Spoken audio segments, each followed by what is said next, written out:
Assalamualaikum warahmatullahi wabarakatuh.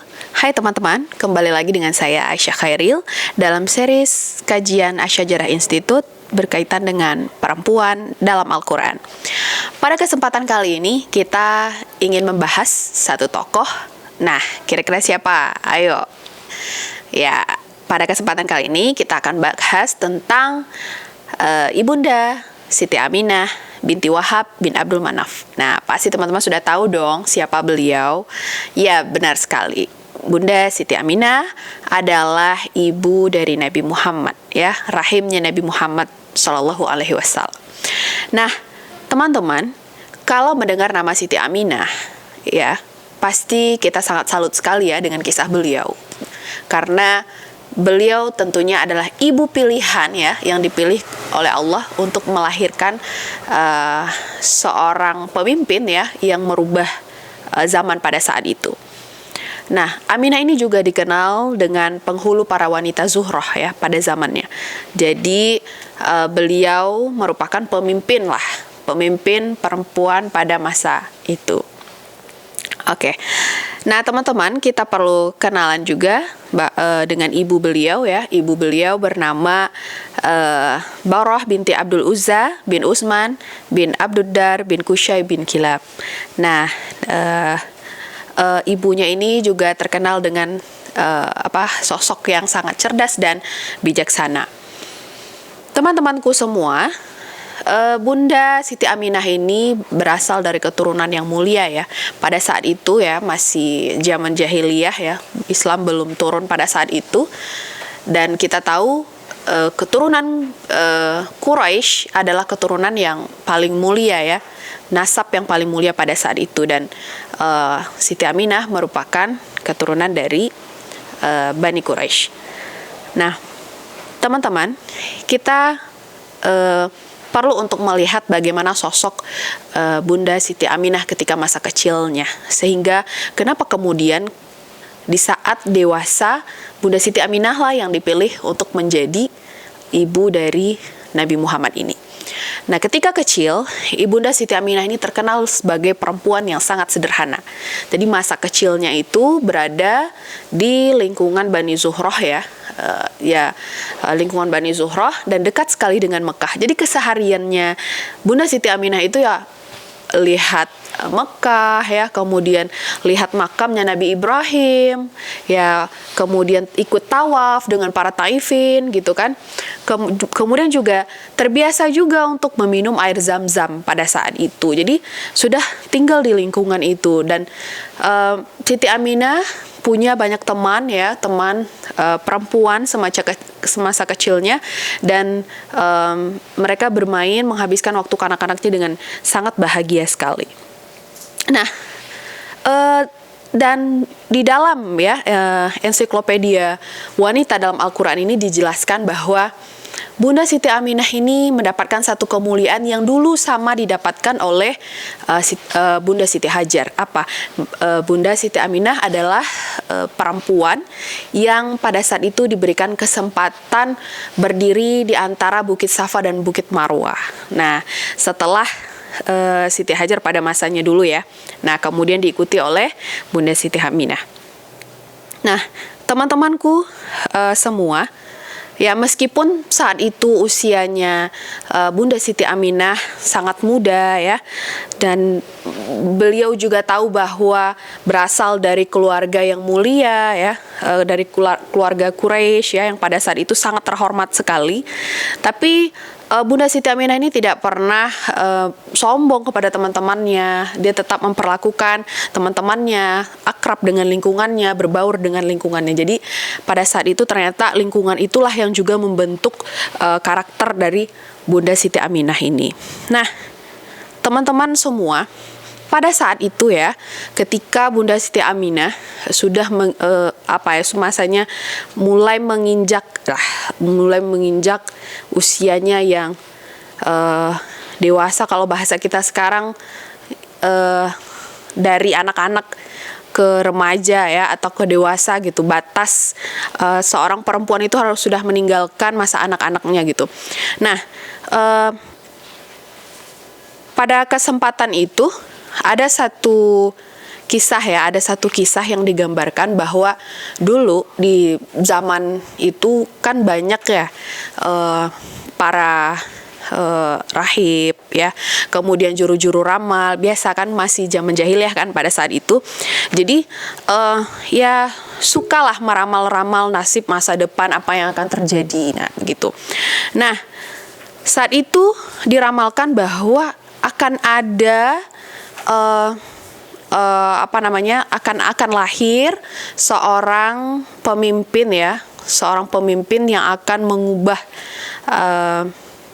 dunia lah, seperti itu, yang akan menjadi cahaya di kota Mekah saat itu gitu. Dan tentu pemimpin ini akan lahir dari pemuda dan pemudi pilihan di kota itu. Nah, sehingga mendengar kabar ini ya, pemuda dan wanita-wanita dan laki-laki dewasa pada saat itu yang belum menikah penasaran kira-kira siapa yang akan menjadi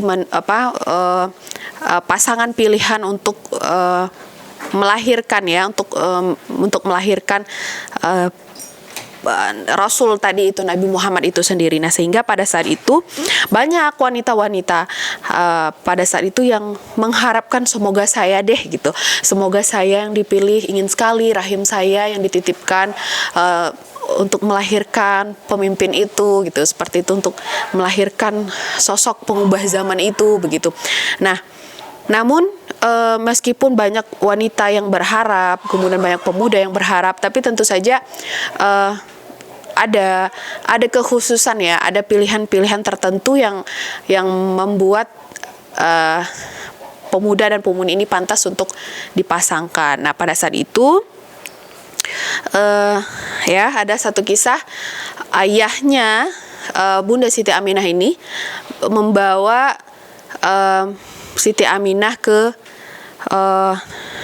satu tempat gitu, dan ini menandakan bahwa Siti Aminah harus meninggalkan masa kanak-kanaknya, sehingga dia harus memakai jilbab pada saat itu, memakai gamis gitu ya, layaknya bagaimana perempuan pada saat itu. Ada perbedaan lah gitu, kalau udah pakai jilbab itu ditandakan sudah dewasa begitu. Nah, akhirnya akhirnya ayahnya membawa ke satu upacara di Bani Zuhroh itu. Jadi ada satu rumah di mana rumah itu suka menjadi tempat resepsi, tempat menikah begitu ya, tempat bermusyawarah gitu. Jadi rumah itu digunakan sebagai upacara-upacara kaumnya pada saat itu. Nah, teman-temanku semua, nah setelah itu ada satu tradisi pada saat itu, ketika Bani Zuhroh itu mempersiapkan satu acara kecil ya, satu forum kecil untuk saudah. Saudah ini kalau diberikan adalah bibi dari ayahnya Bunda Siti Aminah. Jadi nenek, berarti ya neneknya Bunda Siti Aminah gitu, yang merupakan seorang juru ramal. Jadi di situ dikumpulkanlah semua perempuan-perempuan keturunan Bani Zuhroh gitu ya, termasuk ibunya Siti Aminah dan Siti Aminah sendiri. Nah, pada saat itu digambarkanlah ya, semuanya dikumpulkan perempuan-perempuan, dan nenek Saudah ini bercerita bahwa akan ada perempuan gitu ya, yang akan dipilih di antara kalian begitu ya, akan menjadi ibu ya, akan menjadi ibu dari pemimpin yang akan lahir di negeri ini gitu. Semuanya penasaran, semuanya menyimak dengan seksama karena saking penasaran perempuan-perempuan pada saat itu, wah siapa ya gitu. Nah, akhirnya satu persatu nenek Saudah ini meminta agar membawa putri-putrinya yang sudah dewasa itu ke hadapannya untuk dilihat, diterawang ya, diterawang, kemudian ya diramal, begitulah bahasanya. Oh, ternyata sudah dijelaskan penjelasan, oh ini bukan. Nah, ternyata datanglah gilirannya Baroh ya, ibunda dari Siti Aminah. Nah, akhirnya Baroh ini membawa Bunda Siti Aminah ke hadapannya nenek Saudah. Akhirnya cerita, oh ini anakku. Oh ya, akhirnya dia lama sekali gitu ya pas waktu Bunda Siti Aminah ini, sehingga orang-orang pada penasaran, kok lama ya. Akhirnya menunggu dengan seksama sampai tarik nafas begitulah. Setelah lama mengamati, melihat ya sosok dari Siti Aminah ini, ternyata nenek Saudah ini bercerita kepada semua forum bahwa ya inilah orangnya gitu, inilah rahim yang akan mengandung, yang akan menjadi tempat tumbuhnya seorang pemimpin yang menjadi pilihan lah, akan menjadi pilihan di zaman itu. Nah, akhirnya mendengar itu semua perempuan-perempuan itu takjub kan, termasuk Bunda Siti Aminah. Dia merasakan haru gitu. Karena apa? Karena dia sangat berharap agar rahimnya yang menjadi tempat pilihan itu ternyata benar-benar menjadi kenyataan. Nah, pada saat itu Bunda Siti Aminah dan lain-lainnya juga sudah mendengar kabar bahwa Bunda Siti Aminah lah yang menjadi sosok perempuannya. Nah, siapa nih sosok laki-lakinya gitu. Nah, ternyata pada saat itu kelebihan wanita-wanita Quraisy, mereka punya ketajaman firasat gitu kepada pemudanya. Jadi mereka tuh bisa loh merawang, oh ini sepertinya jodohku gitu ya. Mungkin teman-teman yang muda-muda pernah ngerasain kayaknya dia jodohku deh gitu kan, kayaknya aku nggak cocok deh sama dia gitu. Barangkali teman-teman pernah ngerasain itu. Nah, itu kan ada feeling ya, ada ketajaman firasat. Nah, begitu juga dulu perempuan-perempuan Quraisy, mereka mengetahui firasat yang akan, siapa sih yang akan pantas menjadi pemudanya, begitulah. Nah, saat itu datanglah ya, saat itu orang-orang menerka memang pemudanya adalah ini Abdullah ya, Abdullah bin Abdul Muthalib gitu. Nah, kenapa sih harus Abdullah bin Abdul Muthalib gitu kan? Padahal Abdullah ini adalah 10 saudara, punya 9 saudara laki-laki lainnya. Kenapa kok Abdullah bin Abdul Muthalib begitu kan? Nah, karena pada saat itu Abdullah bin Abdul Muthalib itu ya sempat eksis dan terkenal lah setelah suatu peristiwa ya yang dilakukan oleh Abdul Muthalib, oleh ayahnya. Saat itu ya ada satu peristiwa ayahnya bernazar, semisalnya kalau sumur air Zam-Zam ini mengalir kembali, maka dia akan bernazar gitu. Nazarnya adalah anaknya gitu, anaknya sendiri, yaitu Abdullah ini. Nah, setelah diundi, pada saat itu diundi apakah Abdullah ataukah yang lain ya, ternyata adalah Abdullah begitu. Abdullah lah yang dipilih pada undian itu. Nah, sehingga keluarga besarnya protes, janganlah, masa harus Abdullah sih begitu kan. Sehingga ada saran, coba deh ditukar sama harta gitu. Akhirnya saat itu ada opsi Abdul Muthalib mau ganti dengan 10 unta. Tetap aja undinya tuh ke Abdullah gitu. Sampai 10 kali masih Abdullah. Nah, sampai 10 kali ini barulah undiannya itu berpindah ke unta, sehingga saat itu nadharnya diganti dengan 100 unta. Dan peristiwa itulah yang membuat Abdullah itu terkenal di kalangan keturunan-keturunan Quraisy pada saat itu. Nah, selain itu juga Abdullah terkenal dengan pemuda yang taat ya, taat sekali dengan ayahnya, dengan kesolehannya begitu, dengan keramah tamahannya dengan masyarakat di Mekah saat itu, sehingga ya dari wajahnya sudah terlihat teduh begitulah, di beberapa sejarah itu diceritakan gitu. Nah, kesolehannya itu terpancarnya, sehingga melihat keteduhan, ketenangan itu, ya banyak perempuan-perempuan yang saat itu suka dengan Abdullah, tapi tentunya wanita pilihan lah yang akan menjadi jodohnya Abdullah kan. Nah, sampai di situ ya, setelah itu, setelah masa Siti Aminah diramal itu, kemudian Abdul Muthalib ya bersama dengan Abdullah datanglah ke rumahnya Wahab ini ya, ke rumah keluarga besarnya Bunda Siti Aminah, dengan tujuan ya untuk menghitbah atau melamar. Nah, mendengar hal itu Wahab sangat senang dan luar biasa karena akan kedatangan keluarga atau keturunan tokoh mulia lah ya, tokoh mulia Bani Hashim pada saat itu. Sehingga pada saat itu Wahab menemui Siti Aminah, dan pada saat itu ada percakapan yang terjadi, putriku gitu kan, bersiap-siaplah begitu, karena akan datang keluarga dari Bani Hashim yang hendak ini anak keturunannya hendak memperistrikan kamu gitu. Akhirnya Bunda Aminah menangis gitu ya, terharu begitu. Sampai saya aja gitu ya yang baca cerita ini luar biasa gitu. Nah, cerita ini harus menjadi satu inspirasi gitu kan, bahwa kalau orang kalau orang bilang gitu kan, anak itu lahir dari rahim pilihan gitu ya, dari pasangan pilihan, dan cerita ini menggambarkan gitu ya, menggambarkan kebenarannya gitu. Nah, dari situ semoga ada pelajaran ya, bahwa Siti Aminah gitu ya, Abdullah adalah pemuda yang berhasil menjaga marwahnya gitu ya, martabatnya gitu, kesuciannya dan taat kepada Allah, sehingga dari keduanya lahirlah gitu sosok Nabi Muhammad SAW. Nah, mohon maaf nih saya malah jadi jadi sedih gitu ya, karena sangat terharu ketika membaca cerita ini gitu.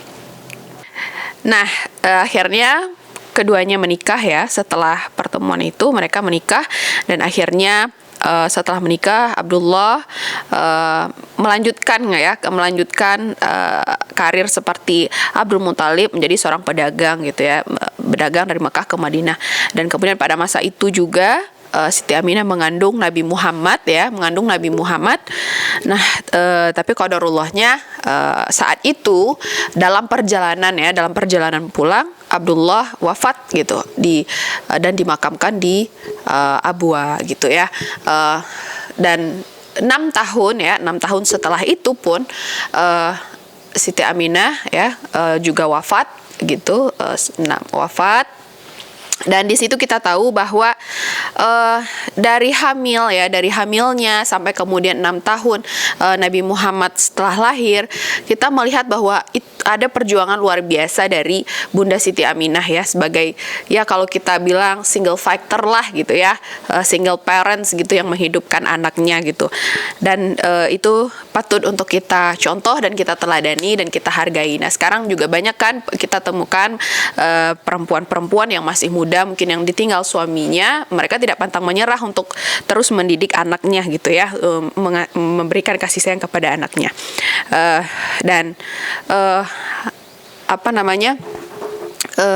Kisah ini juga mengingatkan kepada kita untuk menghargai anak yatim, kemudian bagaimana kita menghormati mereka, menyayangi mereka gitu.